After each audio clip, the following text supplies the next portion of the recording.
नमस्ते दोस्तों, आशा है आप सब स्वस्थ और बहुत अच्छे होंगे। इस वीडियो में हम सीखेंगे हमारी बिक्री घटती बढ़ती कैसे है। मैं स्टार्ट करती हूँ। हमारी बिक्री घटती बढ़ती रही है अर्थव्यवस्था की तरह, किंतु हमने उसके साथ समायोजन नहीं किया और महीने दर महीने हमें जितनी प्राप्ति हो रही थी उससे ज़्यादा हम खर्च कर रहे थे। जिसने कभी कोई व्यवसाय किया है उसे मालूम होगा कि व्यवसाय में ऐसा नहीं किया जाता। ऐसा लगने लगा कि यदि मैंने कुछ कारगर कदम नहीं उठाए तो मैं अपना व्यवसाय खो दूंगी, और इस कारगर कदम में अपने आधे से अधिक स्टाफ को अलविदा कहना भी शामिल था। आप कल्पना कर सकते हैं कि मेरे लिए ऐसा करना कितना कठिन रहा होगा।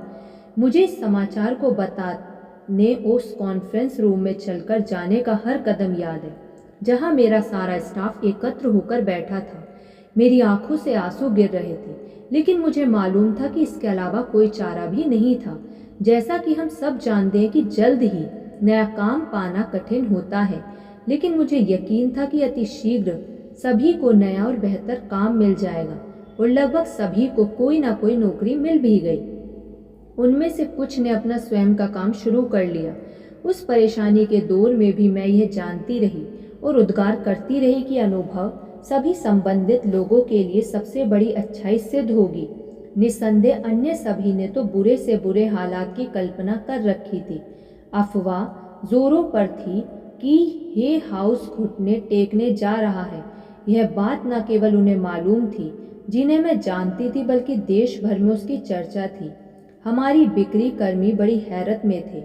इतने सारे लोग जो व्यवसाय से जुड़े थे, उन्हें हमारी कंपनी के बारे में पता था। मुझे स्वीकारना होगा कि हमने उनकी सोच व अनुमान को गलत साबित कर दिया। हमने कमर कस ली और कंपनी को घुटने टेकने से बचा लिया, अपने पहले से भी छोटे स्टाफ के साथ, जिसमें हर कोई कंपनी को खड़ा करने के लिए प्रतिबद्ध था।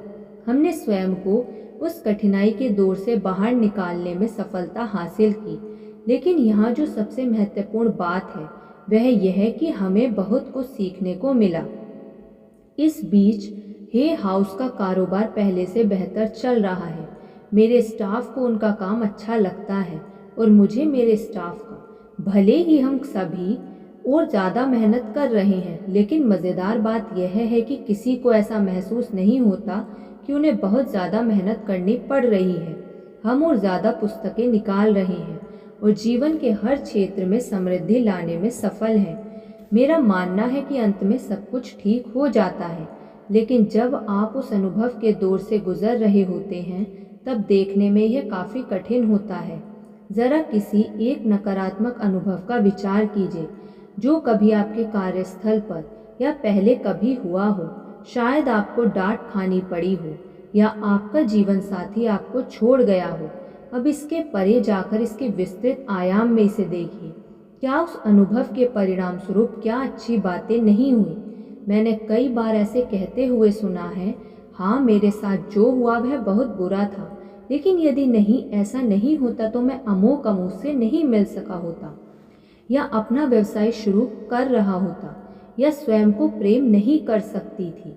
जीवन को सर्वोत्तम ढंग से अनुभव करने के लिए देवी ज्ञान पर विश्वास करके हम स्वयं को शक्ति संपन्न बनाते हैं, ताकि जीवन में उन सभी बातों का आनंद लिया जा सके जो जीवन से जुड़ी हैं, चाहे वह अच्छी हो या तथाकथित हो।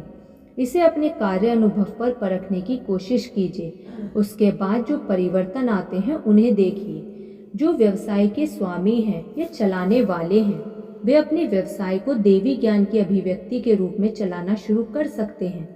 कर्मचारियों के साथ वार्तालाप का रास्ता खुला रखना अहम बात है। इससे वे अपने कार्य के प्रति अपनी भावनाओं को उपयुक्त ढंग से व्यक्त कर सकते हैं। यह सुनिश्चित कीजिए कि आपके कार्यालय साफ सुथरे हों। कार्यालय में सब कुछ अस्त व्यस्त होना वहाँ काम करने वाले लोगों की चेतना के स्तर को दर्शाता है।